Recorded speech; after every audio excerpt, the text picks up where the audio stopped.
आज से 5000 साल पहले बेबीलोन नाम के एक शहर में अरकत नाम का एक बहुत ही अमीर और रिस्पेक्टेड आदमी रहता था, क्योंकि ये बहुत ही बुद्धिमान था और इसने अपनी लाइफ में खुद ही अपनी सारी दौलत कमाई थी अपनी मेहनत और समझदारी से। तो जब उसका एक लौता बेटा बड़ा हुआ तो उसने डिसाइड किया कि वो अपने बेटे को अपनी सारी दौलत यूं ही देगा नहीं, क्योंकि अगर वो पैसे कमाने और इसे संभालने के लायक नहीं है तो वो इसे वेस्ट कर देगा। तो एक दिन अरकत अपने बेटे नोमासिर को बुलाता है और उससे कहता है कि मैंने अपनी लाइफ में काफी मेहनत की है और अपनी समझदारी से बहुत पैसे भी कमाए हैं और अपनी सारी ख्वाहिशें पूरी की हैं, और अब मेरी आखिरी तमन्ना ये है कि तुम मेरी इस पूरी दौलत को संभालो और इसे और ग्रो करो। लेकिन तुमको मुझे ये प्रूफ करना होगा कि तुम मेरी इस पूरी दौलत को संभालने के काबिल हो। तो इसीलिए मैं ये चाहता हूँ कि तुम इस शहर के बाहर जाओ और पूरी दुनिया को बताओ कि तुम्हारे अंदर क्या काबिलियत है, और तुम्हारी इस शुरुआत के लिए मैं तुमको 2 चीजें देता हूँ जो मुझे मेरी अमीर बनने की शुरुआत में नहीं मिली थी लेकिन तुमको मिल रही है। सबसे पहली चीज है ये सोने के सिक्कों का झोला, जिसे तुम अगर ध्यान से यूज करोगे तो ये तुम्हारी बहुत ही बड़ी दौलत का बीज होगा। और दूसरी चीज ये 5 लेटर्स हैं जिसमें मैंने अमीर बनने के 5 गोल्डन रूल लिखे हैं। अगर तुम इन गोल्डन रूल्स को अच्छे से पढ़ के समझ लेते हो तो तुम अपनी जिंदगी काफी आराम वाली जियोगे और तुम्हें कभी पैसों की टेंशन लेने की जरूरत ही नहीं होगी। अब तुम्हें 10 सालों के लिए ये घर और ये शहर छोड़कर जाना होगा इन 2 चीजों के साथ, और 10 साल बाद जब तुम वापस आओगे तो तुम्हें अपना हिसाब किताब देना होगा कि तुमने इन 10 सालों में क्या किया, जिससे मुझे ये पता चल जाएगा कि तुम मेरी दौलत संभालने के लायक हो या नहीं। अगर तुमने साबित कर दिया तो मेरी सारी दौलत तुम्हारी होगी, और अगर तुम प्रूफ नहीं कर पाए तो मैं अपनी सारी संपत्ति गरीबों में डोनेट कर दूंगा और फिर तुम्हें अपना रास्ता खुद ढूंढना होगा। तो तब अरकत का बेटा नोमासिर उन दोनों चीजों को लेके, यानी वो सोने के सिक्कों का बैग और उन 5 लेटर्स को कॉटन के कपड़े में लपेट के घर से निकल जाता है, और उसकी माँ उसको एक गुलाम और सेफ्टी के लिए कुछ घोड़े दे देती है। और फिर एग्जैक्ट 10 सालों बाद नोमासिर वापस आता है और देखता है कि उसके पिताजी काफी बूढ़े हो गए हैं, लेकिन उसको वापस आता देख उसके पिताजी काफी खुश होते हैं। और इसी खुशी में अरकत अपने सारे दोस्तों और रिश्तेदारों को डिनर पर बुलाता है। और फिर जब डिनर हो जाता है तो वो सब नोमासिर की तरफ देखते हैं, और उसके मॉम डैड भी नोमासिर को खड़ा करके पूछते हैं कि उसने 10 सालों में क्या किया। तो नोमासिर बताता है कि उसने शादी कर ली है और वो अपनी बीवी और 2 बच्चों के साथ आया है, और कहता है कि पिताजी, मैं आपकी होशियारी और बुद्धिमानी को सलाम करता हूँ। 10 साल पहले मेरे पास कुछ भी नहीं था, लेकिन आपने एक बहुत ही अच्छे पिता होने के नाते मुझे एक सोने का बैग दिया और साथ में मुझे उससे भी ज्यादा कीमती चीज दी जिसकी कीमत मैं उस वक्त समझ नहीं पाया। और इसीलिए जब मैं शहर से बाहर गया तो वो सोने के सिक्कों का बैग मुझसे इतना जल्दी दूर चला गया जैसे किसी बच्चे के हाथों से खरगोश भाग जाता है, क्योंकि उसको पता ही नहीं होता कि उसको संभालते कैसे हैं। तो ये सुन के अरकत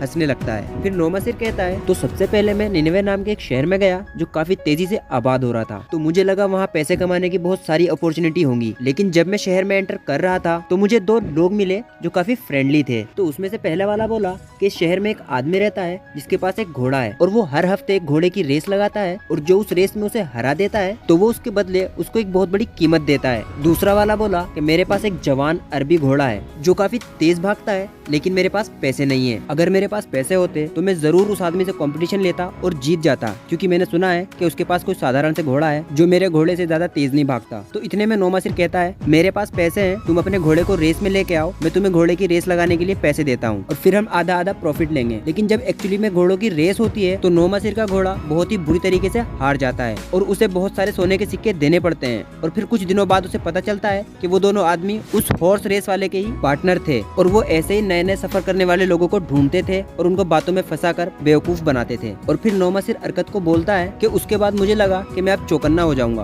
क्योंकि मैंने ठान लिया था कि मैं और पैसे बर्बाद नहीं करूंगा। लेकिन ये तो मेरे बेवकूफ बनने की शुरुआत थी, क्योंकि उसके कुछ दिनों बाद फिर मैं एक दूसरे आदमी से मिला जिससे बात करके मुझे पता चला कि वो भी एक अमीर फैमिली से बिलोंग करता है और वो कोई जगह ढूंढ रहा है सेटल होने के लिए। और उसे पता चला कि पास ही के एक गांव में एक बिजनेसमैन मर गया है जिसके पास बहुत सारे कपड़े और गुड्स थे जिसका वो बिजनेस करता था। तो उस बिजनेसमैन की बीवी उन गुड्स को काफी सस्ते में सेल कर रही है, लेकिन लोग उसे खरीद नहीं रहे हैं क्योंकि किसी के पास उतने पैसे नहीं है। और नोमासिर का वो न्यू फ्रेंड कहता है कि हम उन सभी गुड्स को खरीद लेते हैं और फिर पार्टनरशिप में इस बिजनेस को ग्रो करेंगे। तो ये आइडिया नोमासिर को काफी अच्छा लगता है। तो फिर वो आदमी कहता है कि मैं अभी अपने साथ पैसे नहीं लाया हूँ, तो अभी तुम वो सभी गुड्स खरीद लो और मैं अपने शहर जाकर गोल्ड लेकर आता हूँ और मैं तुम्हें अपना आधा पेमेंट कर दूंगा। तो उस आदमी की बात सुन के नोमासिर पूरा पेमेंट करके सारा सामान अपने पास रख लेता है और फिर उस आदमी के वापस आने का वेट करता है। लेकिन काफी सारा टाइम गुजरने के बाद भी वो आदमी वापस नहीं आता, और क्योंकि उसे बिजनेस करने का कोई अता पता होता नहीं है तो वो सभी गुड्स ऐसे ही गोदाम में पड़े रहते हैं, और फिर अल्टीमेटली उसे वो सारा सामान और भी सस्ते प्राइस पर सेल करना पड़ता है जिससे उसका काफी लॉस होता है। और फिर वो कुछ इसी तरह की गलतियां करता रहता है और फाइनली कुछ टाइम बाद नौमासिर के बुरे दिन चालू हो जाते हैं, क्योंकि अब उसके पास कोई भी सोने के सिक्के बचे नहीं होते हैं। तो फिर वो एक नौकरी ढूंढने के लिए निकलता है, लेकिन उसको काफी ढूंढने के बाद भी कोई अच्छी नौकरी मिलती नहीं है, क्योंकि उसके पास कोई स्किल या हुनर नहीं होता है। और फिर धीरे धीरे करके उसे अपने घोड़े बेचने पड़ते हैं, और फिर उसे अपना वो गुलाम बेचना पड़ता है, और उसके बाद उसे अपने कपड़े बेचने पड़ते हैं ताकि उसको दिन के एक टाइम का खाना मिल सके। और फिर धीरे धीरे करके वो टाइम भी आ जाता है जब उसके पास कुछ भी नहीं होता है,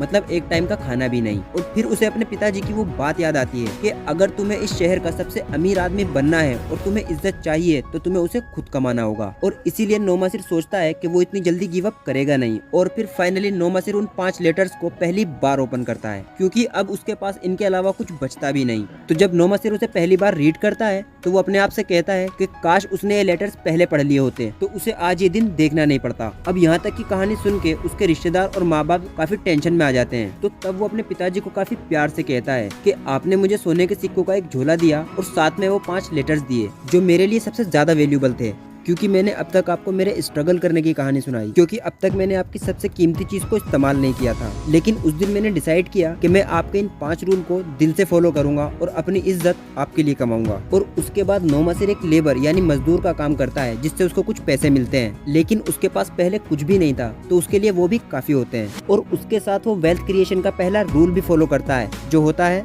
gold comes happily in increasing quantity to any man who will put by not less than 1/10 और his earnings to create an estate for his future। इसका सिंपल लैंग्वेज में मतलब होता है कि अपनी सैलरी का 10%, मतलब उससे 1% भी कम नहीं, उसे अलग कर दो अपनी वेल्थ क्रिएशन और फ्यूचर के लिए। और अगर आप ऐसा करते हो तो पैसा आपके पास हमेशा खुशी खुशी आता रहेगा। इसकी ज्यादा डिटेल्स मैंने पार्ट 1 में डिस्कस की है, जिसका लिंक आपको डिस्क्रिप्शन में मिल जाएगा, तो आप इसका पार्ट 1 वहाँ से देख सकते हो। और दूसरा गोल्डन रूल ये है कि gold stage for the protection of its cautious owner who invested under the advice of man wise in its habiting. अब इसका मतलब है कि पैसा सिर्फ उन्हीं लोगों के पास टिकता है जो फाइनेंशियली स्मार्ट लोगों के साथ इन्वेस्ट करना शुरू करते हैं, क्योंकि जब आप इन्वेस्टिंग की दुनिया में न्यू होते हो तो आपको इन्वेस्टिंग के बहुत सारे ऑप्शंस मिलेंगे और आप सब में हाथ आजमा के पैसा लूज करना अफोर्ड नहीं कर सकते। जैसे आप इन्वेस्टिंग की दुनिया में न्यू हो तो आप बिटकॉइन जैसी crypto currencies, NFT, mutual fund, PPF, ULIP और ऐसी बहुत सारी जगह पर इन्वेस्टमेंट कर सकते हो। और अगर आप सिर्फ स्टॉक मार्केट की बात करें तो कुछ लोग यहाँ पर ट्रेडिंग करते हैं और कुछ लोग यहाँ लॉन्ग टर्म इन्वेस्टमेंट करते हैं, तो यहाँ पर भी अलग अलग स्ट्रेटजी होती है। तो मेजोरिटी लोगों के लिए स्टॉक मार्केट में लॉन्ग टर्म इन्वेस्टिंग एक बहुत ही बढ़िया ऑप्शन होता है, लेकिन फिर भी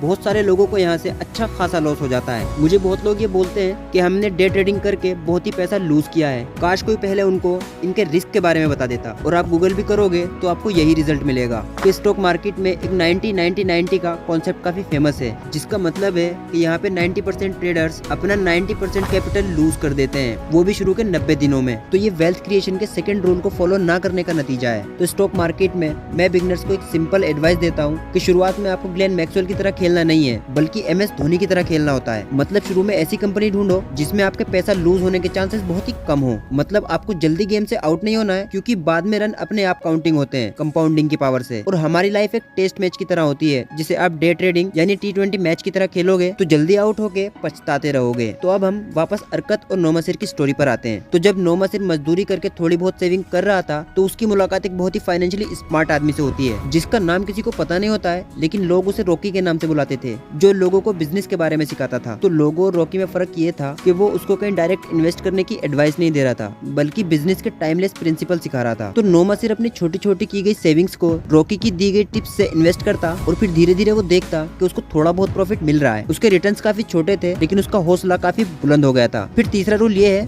gold labour carefully and hardly for its wise owner who finds for it profitable employment multiplying even as the flocks of the field. अब इसका मतलब ये है कि पैसा अपने फाइनेंशियली स्मार्ट मालिक के लिए काफी मेहनत के साथ और दिल के साथ काम करता है और करता रहता है, अगर वो मालिक उन पैसों को कोई अच्छी और प्रॉफिटेबल जगह पर काम पे लगाए, जिससे उन पैसों के और बच्चे होते हैं, मतलब और पैसे होते हैं, जिसे हम सिंपल भाषा में पावर ऑफ कंपाउंडिंग कहते हैं, जो शुरू में थोड़ा स्लो होता है, लेकिन उसके जरिए हम एक छोटे से अमाउंट से भी एक बहुत बड़ी वेल्थ क्रिएट कर सकते हैं। जैसे एग्जांपल के लिए हम यहाँ पे टिगर टिप यूज करते हैं, जिसमें आप इंडिया के सभी स्टॉक्स का एनालाइज कर सकते हो। इसकी लिंक आपको नीचे डिस्क्रिप्शन में मिल जाएगी, जहाँ से आप इसे यूज कर सकते हो। और अगर आपको स्टॉक्स में इन्वेस्ट करने के लिए अकाउंट ओपन करना है तो उसकी लिंक भी आपको डिस्क्रिप्शन में मिल जाएगी। तो 2003 में राकेश झुंझुनवाला ने टाइटन कंपनी में इन्वेस्ट किया था, जब इस कंपनी का शेयर प्राइस 3 रुपए के आसपास था। तो उस टाइम पे ये कंपनी काफी एक्सपांड हो रही थी और नए नए स्टोर्स ओपन कर रही थी, और अभी भी ये कंपनी काफी स्पीड में अपने न्यू स्टोर्स ओपन कर रही है। जो आप इनकी एनुअल रिपोर्ट और इन्वेस्टर प्रेजेंटेशन में पढ़ सकते हो। और इनका मैनेजमेंट काफी फोकस के साथ ग्रोथ पर ध्यान दे रहा है, नई नई कैटेगरीज और प्रोडक्ट्स लॉन्च होते जा रहे हैं। तो इससे हुआ ये कि इनका मार्केट शेयर इंक्रीज हुआ, यानी इन्होंने ज्यादा कस्टमर्स को ऑनबोर्ड किया, जिससे इनका रेवेन्यू इंक्रीज हुआ, यानी इनका सेल्स इंक्रीज हुआ और अल्टीमेटली इनका नेट प्रॉफिट बढ़िया तरीके से ग्रो हुआ। 8-9 साल पहले इनका नेट प्रॉफिट 700 करोड़ के आसपास था, लेकिन अब इनका नेट प्रॉफिट 2000 करोड़ के ऊपर है। तो राकेश झुनझुनवाला ने अपने पैसों के लिए एक प्रॉफिटेबल एम्प्लॉयमेंट ढूंढा, मतलब अपने उन पैसों को काम पे लगाने के लिए एक अच्छी कंपनी ढूंढी जहाँ पे उनका पैसा हार्डवर्क कर सके। और इसीलिए इस कंपनी का शेयर प्राइस 3 रुपए से ग्रो होकर अप्रोक्सीमेटली 2000 रुपए से ऊपर पहुंच गया है, जिसकी वजह से राकेश झुनझुनवाला की वेल्थ 600 गुना बढ़ गई है। और अभी भी इस कंपनी का ग्रोथ स्कोर काफी अच्छा है, डिफॉल्ट प्रोबेबिलिटी भी कम है, यानी कंपनी के डूबने के चांस बहुत ही कम है, और क्वालिटी चेक्स भी स्ट्रॉन्ग है। तो अगर ये स्टॉक्स अगले 2-4 साल में डबल होता है तो राकेश झुनझुनवाला के लिए ये स्टॉक्स 1000 गुना से भी ज्यादा ग्रो हो जाएगा। मतलब अगर आपने इसमें 1 लाख रुपए इन्वेस्ट किया होता तो 600 गुना के हिसाब से 1 लाख रुपया 6 करोड़ में ग्रो होता है, और उसके 3-4 साल बाद 6 करोड़ और मतलब 12 करोड़, वो भी 1 लाख के कैपिटल पे। और अगर किसी ने इससे ज्यादा इन्वेस्ट किया होता तो उसको और बड़ा प्रॉफिट मिलता। तो ऐसी वेल्थ आपको जेन्युइन कंपनीज के जरिए ही ग्रो होकर मिल सकती है, जो ईमानदारी से ज्यादा प्रॉफिट कमाती रहती है और अपने इन्वेस्टर्स को ज्यादा वैल्यू देती रहती है और ज्यादा ग्रोथ के बारे में सोचती रहती है। वरना अगर आप शॉर्टकट मारने के चक्कर में जाओगे तो उससे क्या होगा, ये हम अगले रूल में समझते हैं। Gold slips away from the man who invested in business or purpose with which he is not familiar with or which are not approved by those skilled in its keep. इस rule का मतलब ये है कि आपको ऐसी जगह invest करना चाहिए जिसके बारे में आपको नॉलेज हो, या आप उस पर भरोसा करते हो, या फिर जो नॉलेजेबल लोग होते हैं जो आपको इन्वेस्टमेंट रिकमेंड करते हैं, आपको उनकी नॉलेज पे और उन पे भरोसा होना चाहिए। अब इस रूल को वॉरेन बफेट अपने लेटर्स में काफी बार कहते हैं, we never invest in businesses or places which we fully do not understand, जिसको Warren Buffett circle of competence भी कहते हैं। क्योंकि आपके लाइफ टाइम में आपको ऐसे बहुत सारे इन्वेस्टमेंट ऑप्शन मिलेंगे जहाँ लोग इन्वेस्ट करके अमीर बन रहे हैं, लेकिन आपको उसके बारे में इतना पता नहीं होगा। तो ऐसे टाइम पे आपको पहले उन इन्वेस्टमेंट को समझना चाहिए, फिर उसमें इन्वेस्ट करना चाहिए। क्योंकि मान लो अगर आपने इसी स्टॉक्स टाइटन कंपनी में ईयर 2000 में इन्वेस्ट किया होता जब इसका शेयर प्राइस 7 रुपए के आसपास था, तो आपने 2003 में इसे बेच दिया होता जब इसका शेयर प्राइस 2-3 रुपए के आसपास था। क्योंकि 7 रुपए से 2 रुपए मतलब 70% का लॉस होता है। तो जिनको बिजनेस की नॉलेज और उसकी अंडरस्टैंडिंग नहीं होती है, तो वो लोग हमेशा मार्केट क्राइसिस के बीच डर के सेल कर देते हैं। राकेश झुनझुनवाला ने इस स्टॉक में काफी पहले से इन्वेस्ट कर रखा था, ईयर 2000 से भी पहले से, लेकिन जब 2002 और 2003 में शेयर का प्राइस गिरा तब उन्होंने इसमें एक बहुत बड़ा अमाउंट इन्वेस्ट किया। उन्होंने लगभग अपनी सारी सेविंग्स इस पर लगा दी, क्योंकि उनको इस कंपनी की इतनी नॉलेज और अंडरस्टैंडिंग थी। तो एक चीज मैंने हमेशा देखी है कि स्टॉक सेम होते हैं, लेकिन दो लोगों को अलग अलग रिजल्ट्स मिलते हैं। एक को प्रॉफिट तो एक को लॉस मिलता है, और जिसको लॉस मिलता है उसने लॉ नंबर 4 को फॉलो नहीं किया होता है, और उन्होंने किसी भी स्टॉक्स में कभी भी इन्वेस्ट कर लिया होता है बिना उसको समझे। और फिर फाइनल लॉ है, gold fleas the man who would force it impossible earning or who follows the seductive advice of trickers and scammers or who trust it to his own inexperience and romantic desire in investment। अब इस rule का मतलब ये है कि जो लोग अपने इन्वेस्टमेंट से बहुत ही एक्स्ट्रा ऑर्डिनरी रिटर्न एक्सपेक्ट करते हैं, जैसे 21 दिन में पैसा डबल या फिर 1000 रुपए इन्वेस्ट करके 1 लाख रुपए कमाने का सोचते हैं, तो ऐसे लोगों के हाथ से जो पैसा उनके पास होता है ना, वो भी उड़ के भाग जाता है। और ऐसी एडवाइस आपको फ्रॉड इन्फ्लुएंसर और स्कैमर्स देंगे, जो आपको पूरी लाइफ ऐसे ही ग्रीड में डुबा डुबा के आपसे ऐसे काम कराते रहेंगे। वो लोग आपको ऐसे स्क्रीनशॉट भेजेंगे कि उन्होंने 1 लाख का प्रॉफिट कमाया फ्यूचर एंड ऑप्शन के जरिए, और ये बहुत ही इजी है, आपको भी करना चाहिए, एक्सेट्रा एक्सेट्रा। लेकिन वॉरेन बफेट और मैं भी डे ट्रेडिंग, फॉरेक्स ट्रेडिंग और फ्यूचर एंड ऑप्शन को वेपन्स ऑफ फाइनेंशियल डिस्ट्रक्शन मानते हैं। मतलब बहुत ही आसानी से एकदम चुटकी बजाते ही आपकी लाइफ टाइम की सेविंग्स यहाँ पर खत्म हो जाती है। अब दोस्तों गुड न्यूज ये है कि चाहे आप अपनी लाइफ में कितनी भी गलती करो, आप हमेशा एक कमबैक कर सकते हो और अपनी लाइफ टाइम में एक वेल्थ बिल्ड कर सकते हो। तो नोमासिर ने भी अपनी 10 साल की जर्नी में बहुत सारी मिस्टेक की, जहां वो जल्दी पैसा कमाने के चक्कर में कभी हॉर्स रेस में सट्टेबाजी करता तो कभी खराब बिजनेस में इन्वेस्ट कर लेता था, जहां वो कुछ पैसे कमा तो नहीं पाया लेकिन अपने सारे पैसे लूज कर दिए। लेकिन उसने कभी हार नहीं मानी, उसने मेहनत करके भले ही मजदूरी करके कुछ पैसे सेव किए और एक्चुअल इन्वेस्टिंग स्टार्ट करी, और इन 5 गोल्डन रूल्स को फॉलो करके अपनी बाकी की जिंदगी गुजारी। जिससे अल्टीमेटली हुआ ये कि वो अपने पिताजी से कहने लगा कि अगर तुम मुझे अपनी सारी दौलत भी दे देते, लेकिन वो 5 गोल्डन गोल्डन रूल्स नहीं देते तो मैं आपकी दौलत तो क्या, दुनिया की सारी दौलत भी काफी जल्दी बर्बाद कर देता। लेकिन आपने ऐसा नहीं किया क्योंकि आप बुद्धिमान हो। और फिर नौमसिर ने अपने गुलाम को इशारा किया जो एक के बाद एक 6 बड़े बड़े बैग लेकर आता है और नौमसिर उनमें से एक बैग को लेकर खोलता है जिसमें बहुत सारे सोने के सिक्के होते हैं और पब्लिकली सबके सामने अपने पिताजी से कहता है कि आपने मुझे एक सोने के सिक्कों का झोला दिया था, लेकिन उसके बदले मैं आपको ये बड़ा वाला बैग रिटर्न दे रहा हूँ और साथ में आपने मुझे 5 गोल्डन रूल दिए थे जिसका बदला शायद मैं अपनी पूरी जिंदगी भी नहीं चुका पाऊंगा। लेकिन फिर भी मैं आपके लिए 5 एक्स्ट्रा बैग लेकर आया हूँ जो मैंने आपके रूल्स फॉलो करके अपनी मेहनत से कमाए हैं। और अगर आप अब मुझे अपनी दौलत नहीं भी देते हो तो मुझे इसका कोई अफसोस भी नहीं होगा क्योंकि मैं खुद अब अपनी दौलत कमा सकता हूँ। और अगर मेरी दौलत खत्म हो भी जाती है तो भी मुझे उसकी कोई टेंशन नहीं होगा क्योंकि लोग मुझसे मेरी दौलत छीन सकते हैं, मेरा घर मुझसे छीन सकते हैं, लेकिन कोई मुझसे मेरी नॉलेज नहीं छीन सकता। ये सब सुन के अरकत अपने बेटे पे काफी प्राउड फील करता है और कहता है कि आज तुमने ये साबित कर दिया कि तुम मेरे ही बेटे हो और इस दौलत के असली हकदार। अगर आप भी अपनी लाइफ में किसी चीज को लेके स्ट्रगल कर रहे हो तो आपको इतना डिमोटिवेट होने की जरूरत नहीं है। आप अपनी इंट्रिंसिक वैल्यू को बढ़ाने की कोशिश करो, मतलब ऐसे लेसन्स, टाइमलेस प्रिंसिपल और कॉन्सेप्ट को सीखने की कोशिश करो जिससे होगा ये कि जिस चीज को आप दिल से चाहते हो तो वो खुद आपके पास चल के आएगी। तो दोस्तों आज की वीडियो में इतना ही। तो वीडियो को लाइक करो और चैनल को सब्सक्राइब करके बेल आइकन को प्रेस कर दो ताकि आप कोई भी ऐसी वैल्यूएबल वीडियो मिस ना कर पाए। मैं मिलता हूँ आपसे अगली वीडियो में, तब तक के लिए थैंक्स फॉर वॉचिंग।